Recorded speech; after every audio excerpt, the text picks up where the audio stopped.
June 2024. At the very core of American finance, the unthinkable happened. 33 terabytes of confidential banking data from the U.S. Federal Reserve simply vanished.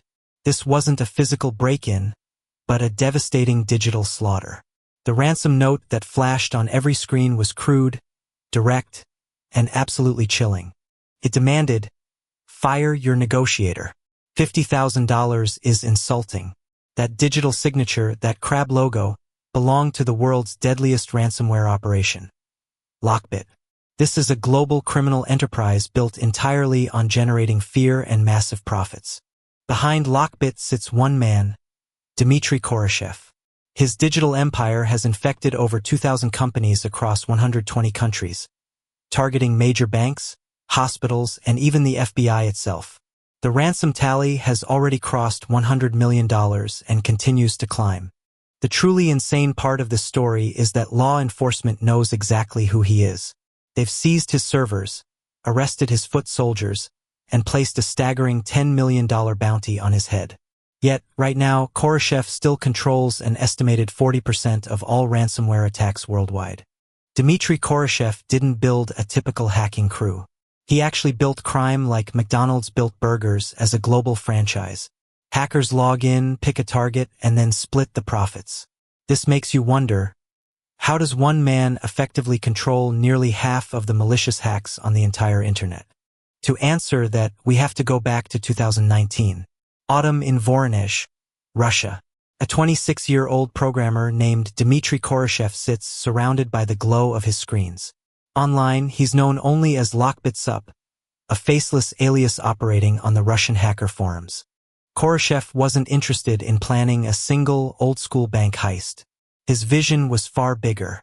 He wanted to completely transform the world of cybercrime from a small-scale operation into a scalable, highly corporate business model. He would become the godfather of an army of freelance hackers. In that dimly lit room, Korashev engineered a revolutionary new kind of platform, Ransomware-as-a-Service, or RaaS. The core concept was simple. LockBit would provide the professional, sophisticated malware and the necessary technical infrastructure. Other criminals, the affiliates, would handle the dirty work of breaking into the targets. When a ransom was successfully paid, Korashev would simply take a cut off the top. This made him not just a hacker, but the CEO of digital age crime. The deal was incredibly attractive to criminals. 80% of each ransom went to the affiliate, while 20% flowed back to LockBit's vault.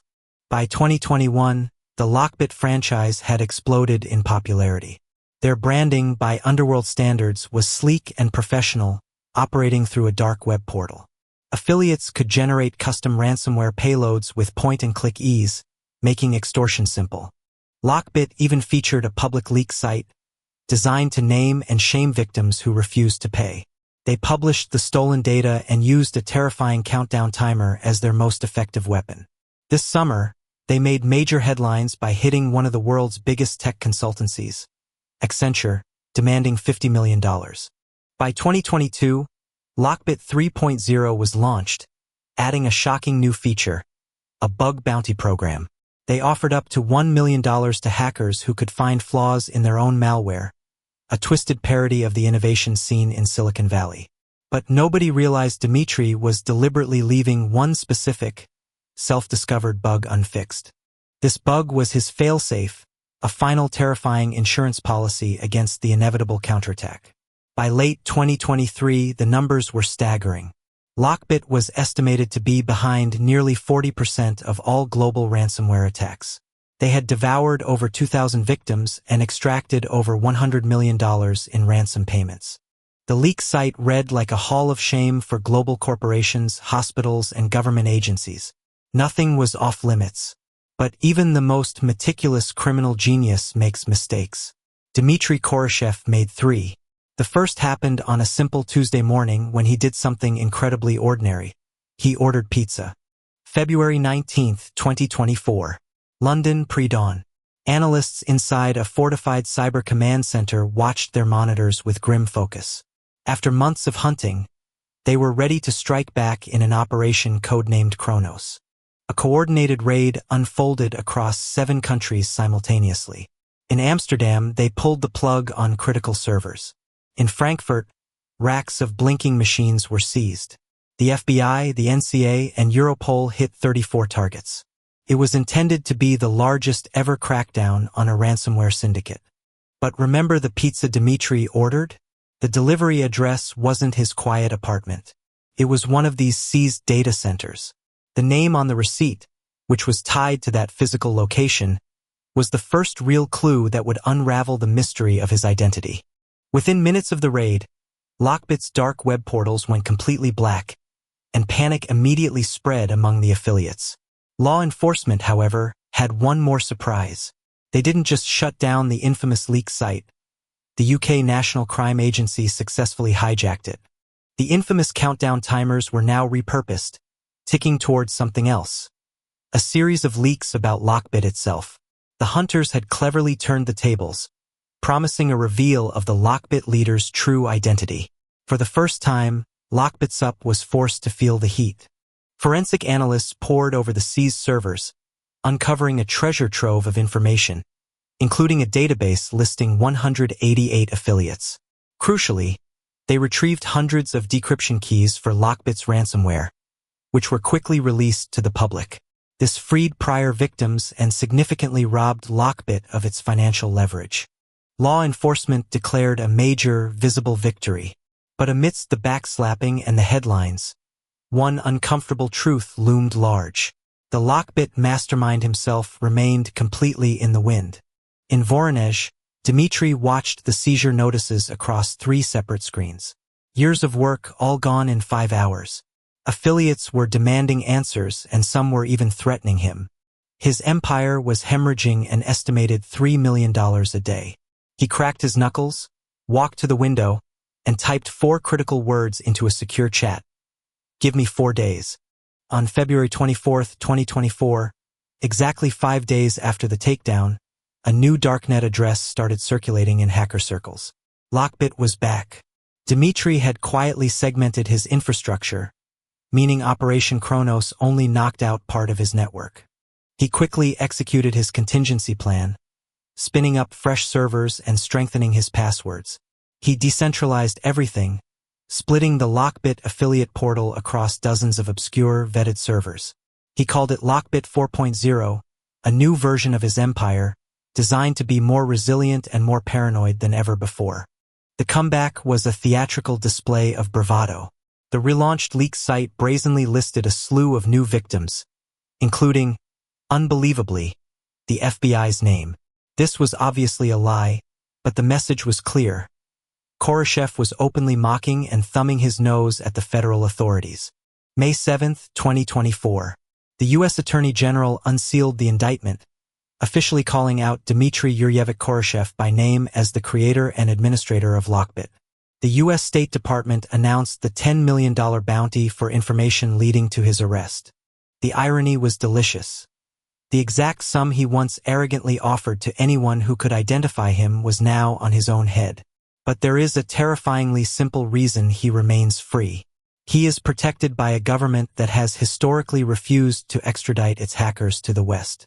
Back in Russia, Dmitri remains an untouchable free man. Reports suggest he continues to live openly in his hometown, literally tending his garden. Neighbors see a quiet man going about his daily life, even as the FBI plasters his name on the world's most wanted lists. However, unless he makes the mistake of vacationing in a country with an extradition treaty, Dmitri is currently beyond the reach of Western law enforcement. By early June 2024, barely a month after being publicly unmasked, Dmitri decided to prove that nothing had slowed him down. In a dramatic show of force, LockBit claimed to have successfully breached the U.S. Federal Reserve. This was his second mistake, testing his access too early, but his third mistake was the one that could destroy everything, using the same pizza delivery service for his victory celebration. Same fake name, same data center address. This time, someone was absolutely watching, waiting for that exact predictable pattern. Either way, the ransom demand was made public, and the clock started ticking. The LockBit hackers posted a smug note ordering U.S. officials to hire a better negotiator and ridiculing their low offer of $50,000. Dmitri Korashev, now one of the most wanted men on the planet, is openly poking the bear. Can anyone truly stop the world's deadliest hacker? The story of the LockBit empire is a terrifying roadmap for the future of digital defense. Their ransomware-as-a-service structure is the new gold standard for malicious actors, and to fight it, we must fundamentally understand their business model. Here at the Digital Sleuth, we stress 3 primary lines of defense against this kind of sophisticated cybercrime. The first is stopping the initial access because LockBit affiliates rely on basic flaws like weak passwords and unpatched software. The core defense must be robust multi-factor authentication, immediately patching systems, and constant employee education against social engineering.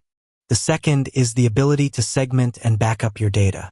LockBit's power is in threatening to leak or destroy data. You can nullify this threat with what are called air-gapped backups, data that is physically or logically isolated from the main network. If they cannot reach your backup, they have zero leverage. The third critical step is information sharing. Law enforcement's partial success came from the intense international cooperation of Operation Kronos. On the individual and corporate level, we must share threat intelligence rapidly. The faster an organization knows about a new LockBit tactic, the faster they can deploy a countermeasure. The saga of Dmitri Korashev is terrifying, but it also offers a vital blueprint for our defense. Until the world of digital age crime no longer offers him sanctuary, the only true defense is to make our systems too secure, too segmented, and our data too well backed up for LockBit to ever see a profitable return. The hunt is far from over.